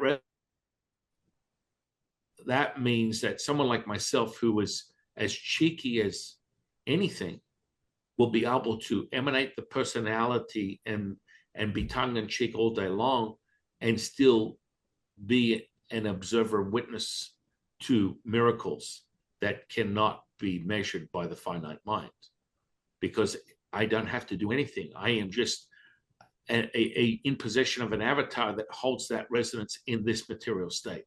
But there's a conditioning that comes with that. And once you detach and attach as everything, there's that mourning period where nothing moves the needle. It's fundamentally, you feel oppressed. You feel absolutely oppressed. And it's a transition. It's not an absolute. Yet most people, because they're still not connected, they don't have the dialogue to the monologue, which 99% of people seem to not have access to, which is part of why I go so deeply into training them into their own channel and their own relationship with their infrastructure that brings them to their monologue, which is God, Tao, Buddha, universe. You must condition yourself with that. And most people are super energetically sensitive. I get those people all day long, but they couldn't find information or answers or knowledge that turns into wisdom if you hit them over the head with a baseball bat. They're disconnected, tremendously disconnected. So part of the remembrance and conditioning for what I take them through as a rite of passage is connecting them so they are the soul point. And their soul, their spirit will speak through that as a dialogue to the monologue, which is what they refer to: God, Tao, Buddha, universe. But is there a common reason for the disconnection that you see in the really like hypersensitive people who can feel all this energy? Yeah, I mean, it's a part of their rite of passage. Okay. Is to, it's very much in line. Many of them have some type of relationship deeply enrooted with Jesus, Christianity, God. And so that becomes a consensus, just like an MK Ultra experience where you are the mind control, or you are being part of the puppeteered minions across the globe within humanity. You are literally a simulated version of that, because you're holding that same conditioning, and people merge with it. It's like, just like people talking about soul contracts and what that really means to them. That's and I always say, that's your truth as you know it. And they're like, what the fuck does that mean? I'm like, well, the absolute truth is up to the experiencer, and you will find your absolute truth. If I came to you and said Taoism is the bee's knees, the uber of ubers when it comes to spirituality, I would suggest you to run in the other direction. What I am a teacher of is an alchemical process that has been handed down for generation to generation for thousands of years, which will give you your level up, your comeuppance to your own power. You're going to realize, and we call that the quickening. And you will recognize that you are the shit, the shiznit. You are the source to everything. But that requires a conditioning. And then the sacrifice is just really whatever you want to avoid is really what you have to clearly recognize is not controlling you. But most people are controlled by authority and fear. And either authority is really a byproduct of fear. But that way you don't recognize how deeply enrooted you are in that. So what does that mean? It means that when you drive past a cop and you go, oh my goodness, it's a police officer. You don't understand how much you are trained to be submissive. You're trained to not recognize your own power. Mm-hmm. And this is a delusional state that 99% of people go through. And they don't want to accept it. They're like, oh, I am a good person. I am in one with God. I am the source. I am the I am. That's great. But I'm a Pepsi challenge guy from the 80s. Show me. I'll take the Pepsi challenge with anybody on this shit. It's like, you got to show me, right? You know, you and I are independently but collectively having a high as AF moment conversation, because it is a resonance and it's an emanation that is qualified by energy, and it happens in all different forms, right? And just as I speak on it, you bleed out even further into this conversation, and you feel that heat run through your body as an I have arrived moment. And people are like, how the hell do you know any of that? Because I see it and I experience it if I choose to. That's part of sensory perception. It's a developed skill. That's all it is. Mm-hmm. But be aware that your gifts are not just certain to this particular person that goes to church on Sunday and, you know, discovered Kabbalah, or, you know, I'm a psychic, I'm a medium, I'm a fifth generational psychic. Please, in the words of Snoop Dogg, I'm not going to finish the sentence, but please lay down the work, because it really is that reality. We all have the ability. We're all, you are me, I am you. The second you get to that inflection point and recognize that's the part you got to move into, you will be actualized. But very few people want to do that. They want to beat the drum. They like thoughts, feelings, and emotions. They like traumas and triggers. They want to know why grandma only gave them 2 cookies when they were 5.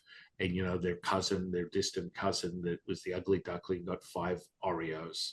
And, you know, they were forever in this place of incompletion. And that, you know, their obsession with Oreos came back to grandma punishing them. I mean, we can go on, but the truth is everything is energy, frequency, vibration. Yes. And when we get down to it, the universe doesn't have a moral compass, guys. Okay. Oh, wow. Okay. Let's kind of piggyback on that, because I also want to take us all the way back to your teacher who was spiritually discriminating you based off of how you looked compared to like everyone else not fitting the bill, which personally, I love meeting people who wow me with their wisdom or what they're doing and do not look the part at all. Like I love those kinds of experiences. So let's go back to him, because you said something important in that part of the conversation where you can get kind of burnt out as you go through. Like he was a spiritual leader, some might call him a guru, whatever you want to use, but he had been in that position building up his own authority. Okay, talk about how that burnout or not really feeding, because there is that spiritual ego that can come in, okay, with leaders, and how to kind of, I don't know if let's just talk about why that's happening first. Yeah. Well, funnily enough, the forewarning was not clear or fast enough for him, and 6 months later, I was carrying him in my arms, and he died from brain cancer. Oh my. So there's like, because you're in disbelief and you kind of run this sort of like programming in the back of your mind. I am a good person. I am of the light. The light is the only thing that exists within me. You will fall on that sword of sobering reality, because to be really the now moment, the super uber version of all these things as one, being the emanation of animation for a Taoist, as the void of them that is the mother, requires no participation of personality. We're not having insight, but furthermore, there's fearlessness that is a requirement. So all of a sudden, emotions don't move the needle. They never do for me. Mm-hmm. move the needle because that is not me. I am exhibiting the animation as myself. I am whole. Mm-hmm. So he would not surrender his gifts because he was claiming that his relationship with this entity gave him remote viewing skills and all these other things, and he couldn't give it up like a basically a recovering alcoholic that could never give up the last drink because it was like, oh my goodness, I just need it. And so the end result was literally woke up, had a pain in his arm, next minute had a tumor the size of a cantaloupe in his brain, and died soon after that. You can't make this shit up. It was pretty amazing because this guy was in front of me with him and his wife at the time or whatever that were self-proclaimed healers and exorcists and all these kind of things where they were like badass spiritual personas, and they were like little scared little mice looking for answers to all the shit that supposedly they had the answer to. And Jade Emperor was like, okay, what you need to do is you need to accept you know nothing, and then you'll know everything. And like, that's just something that I would say almost 100% of people cannot do. They have to condition them. So they need to find someone like yourself or myself that can help them remember that they are whole. And that requires a method to the madness of conditioning that takes place. Yet if you just tell someone, let go of everything that you know, which most people are over, they're what I call them information fuckers. They just want more and more. They want to consume more and more. I got one more cert, one more training, one more pathway, another system, another this, another that. And that divergence ends up in nothing. What's the old expression? You're a master of, you're a jack of all trades and a master of nothing. Mm-hmm. And so this is the allure for most people. That's how they get trapped in a cycle where they never, ever are able to garner this potency and remember their own power because they're stuck in this opaque sort of very surfacey crap where we refer to that as the spiritual baby shit between the energy and the body. Mm-hmm. Distortions. The energy creates these variables of distortion, and then the body is the material state where this is slowed down enough for us to see this, but it's all energy. Mm-hmm. And really, if you acquire the resonance and you want to, you can move through this bottle and out. Yeah. I think that's so important in this work, because it's very easy to get attached to who you think you are based off of like whatever service you're offering, right? Because we come from this lineage of service to others, right? And so we can get almost caught in the web of, I am this, I am that, whatever, this is what I do, so this is who I am. And I one of the things that I've learned through the decades of my growth and doing what I do is that so much of it has evolved and changed, and certain things I've had to let go of, like I'm not doing that anymore, or I'm not interested in that anymore. And maybe I was given that gift for a certain period of time and I just don't want to use it anymore. And, really having, like you said, like that detachment in order to attach to the next thing or what it is that you're called to or whatever. Like I am like, for me, I love what I do and I get a lot of joy out of it. Sometimes I'm very fascinated with what I'm experiencing, seeing. It's almost like I sometimes feel like a kid at Christmas of like, ooh, what's this gift I just opened, in a sense of the experience, right? But then there's also a part of me that's like, I love to play poker. Okay. I love to play poker. And sometimes I think, what if I just give it all up and just decide to play poker for a while, and like let that be my thing. And I am totally okay with letting go of all of this, and just moving that way. Maybe that'll never happen, but it's kind of like I play with that idea. Like I just kind of play with it and see like, but what if? Maybe, and just be open to the possibilities without feeling like I'm losing something or like it's a loss or I don't know. Do you know what I'm trying to say? Like, and I find that sometimes, and I think we may have discussed this on your show, but people can get caught up in I am the Reiki master, or I am, the medium, or whatever it might be, and not realize that there might be time to evolve beyond it, still maybe using some things of that nature, but getting tied to that title or that identity is holding you back from experiencing the next thing. 100%.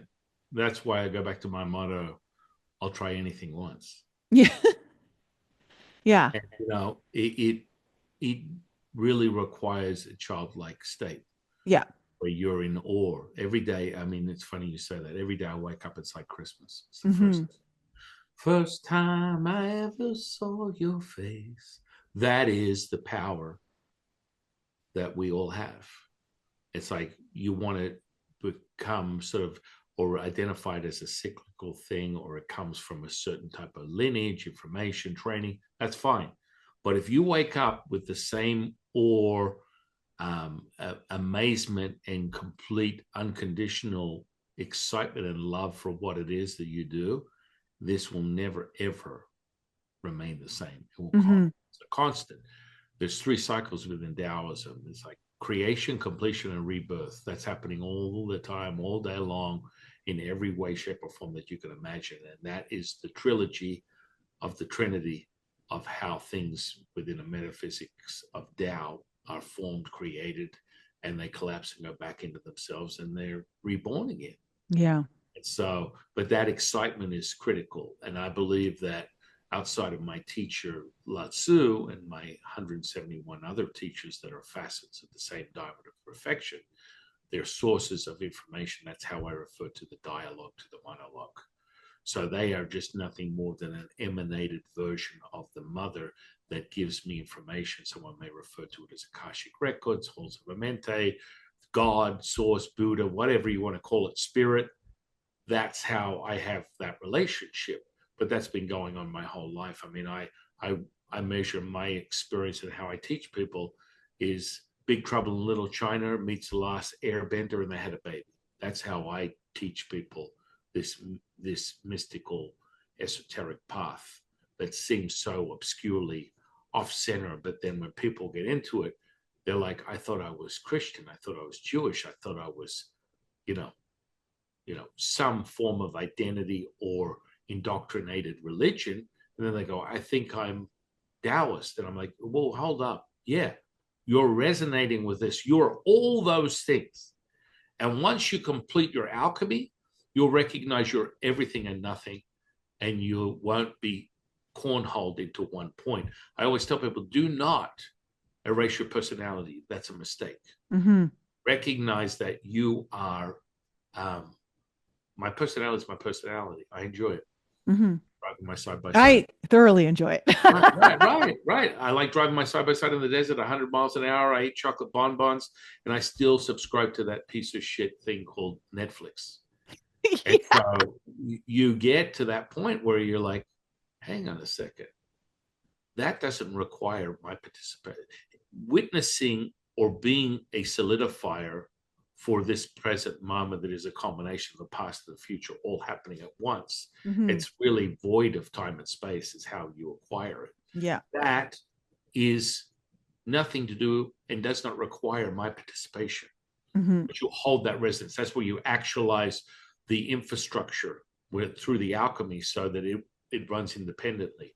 And that's where you will find this when you come across, evolved spiritual gurus, where you just walk into a stadium and you're like, I don't know what the hell this energy is, but it's infectious and it's affecting millions of people in the same concentrated area. Yet the guy that claims he's, the next coming of Jesus is just sitting there making goofy jokes about things, or they're just really very childlike because they have remembered who they are. They've conditioned their avatar to hold that charge.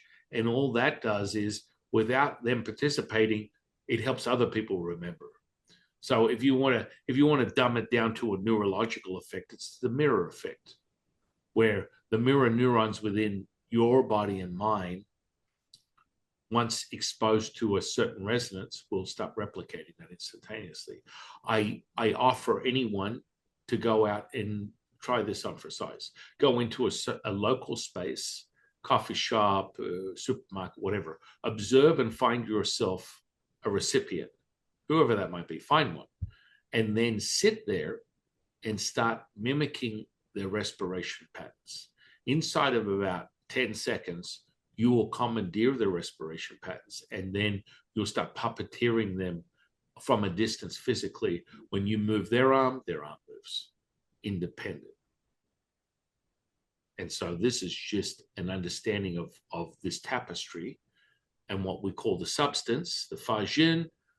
A lot of my parapsychologist friends would refer to that as psychokinesis. Mm-hmm. You are tapping into the stuff, and you are altering instantaneously, as you should be. It shouldn't be some really painstaking, miserable, rite of passage where they dig a hole and they bury you in a coffin for 4 days because in the name of Scientology. Who knows what it is?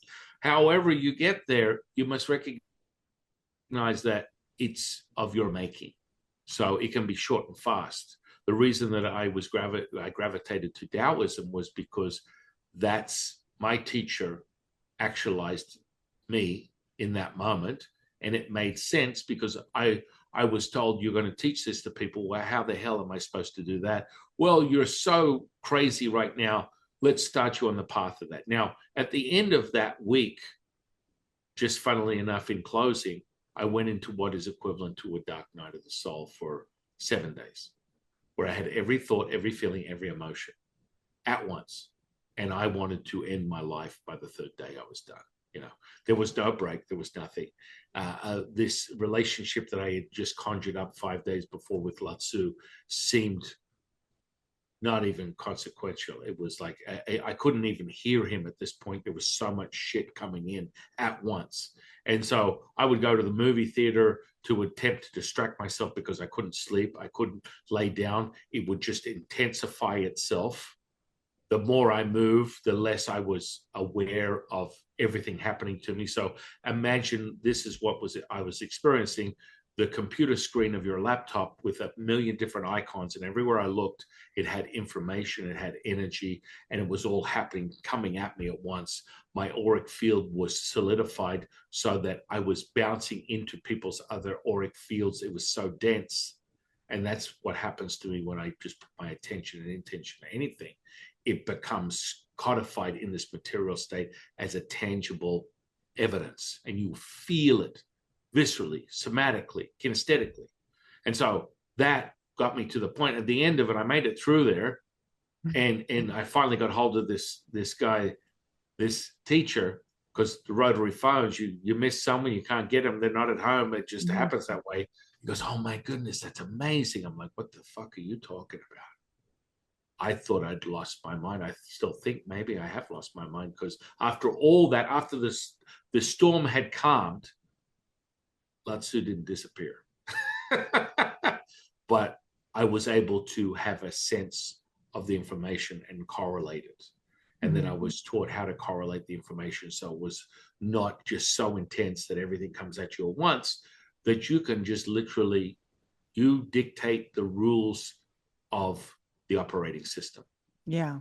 And you're able to control what you receive and what you put out at will. And that's part of mastery. Man, I'm going to have you back on the show because there's just so much we can talk about here. Like it's just, I love having these conversations. It's very rare that I come across someone these days where I can have this kind of conversation with, that's so real and so deeply rooted. Uh, it's not coming from like other people. It's literally you, and I love that. So before we kind of close this off and let everyone know where they can find you, I have one more question for you. Yeah. Yeah. Let's collapse time. What's the one question I should ask you that no one ever does? I'm a mess. Go and answer it for me. No, that's not, I don't have the answer. You're supposed to give me the answer. Well, most people are. The answer is really quite simple. Do you really know yourself, or do you need to know yourself? That is the question. Furthermore, back to the prophet Shakespeare, to be or not to be, that is the question. Mm. And so introspective analytics of self would require an ego, which then defeats the purpose of this process. So in closing, if I was to interpret or capture what we refer to as the rhapsody within the reflection of the pool of the midnight's sunshine that emanates from the pool of discontent, as you kneel at the altar of your own power, you will find it under the shimmering effects of the universe as it captures your every breath, and your breath will emanate as your soul, and your soul will find itself in the effects of dissolving thought, time, matter. And that pain will be given to you. That pain will be shown to you through your body, through the effects of the human condition. And then you will return to whole. As you breathe it in, your heart will open and blossom like the unconditional love that is your true self. Amen. Mm. And that's where you capture this. Mm-hmm. It's like a visceral experience that is beyond words. You start going down that path, and then you're like, what the hell did he just say? But that's the energy. Mm. Well, to my audience, if you haven't noticed already, which I know many of you have, you got to check out San. He's the real deal. He's got a lot going on. So why don't you share with my audience, one, where they can find you, how they can find you, and what they can receive from contacting you? Yes. I would suggest people going to immortaldaoistrights.com. And from that, you can pick up a bunch of different opportunities to experience these things, whether it's, whatever your flavor of ice cream is, you'll find it there. Whether it's my books or other interactions with Lao Tzu or activations, things of that nature. That's always fun. It's always childlike. And then also, I also have an app that helps you go from a zero to a hero in a microdosing level, activating your energy body. Most people will find it most effective, even if you have no disbelief or belief of anything. You just want to get a handle of your emotions, and you're sick and tired of being a slave to the pain and suffering, then this is for you. And it's a visual audible experience, creating kinesthetic charge where you start to master that energy through the process of that. Each day, the experience builds on itself, and you collectively at the end will be able to move your emotions like an icon on the screen, give yourself the ability to have dominion of said self. And that is pretty much all people give a shit about. They're not so concerned about a more mystical, introspective path of self-analysis. They just want to find some relief. And then if that blossoms into something greater, then, furthermore, go back to the original immortal Taoist rights, and, you can find things of interest there. And, definitely pick up a copy of my latest book, Immortality Crystallized in the Material, which takes you through, from zero to hero experiences and what to expect within the metaphysics of Tao. So other than that, yay. Well, I will leave all the links. I'm going to get all the links from you so I can leave them in the show notes for everyone so they can easily access all of that. And yeah, one day you and I are going to have to join forces and host something together, because I definitely feel a strong alignment with your energy and what you're doing. And I think we'd have a lot of fun taken people into the spaces and places they dare not go yet. Absolutely. I mean, I'm looking forward to that. We'll make that happen for the audience. That's going to happen much sooner than you think. Yes. Well, thank you so much for coming on the show. And to my audience, if you love this one, make sure you share it with your family, your friends, and anyone who maybe you didn't realize needed it. I love you guys, and I will see you next week. Thanks again for joining me for another show on the Enlighten Up podcast. I love you guys so much for all of your continued support. So remember to raise your vibe, find your tribe, and be open to the infinite possibilities held in the mysteries that surround us all. Thanks again for sharing the show with your family and friends. And if you're new to the show and you need to find out more information about me, please head on over to my website, NicoleFrolick.com, where you can join my newsletter. And please follow me on Instagram, Telegram, and YouTube. Keep your light bright, and I'll see you next week.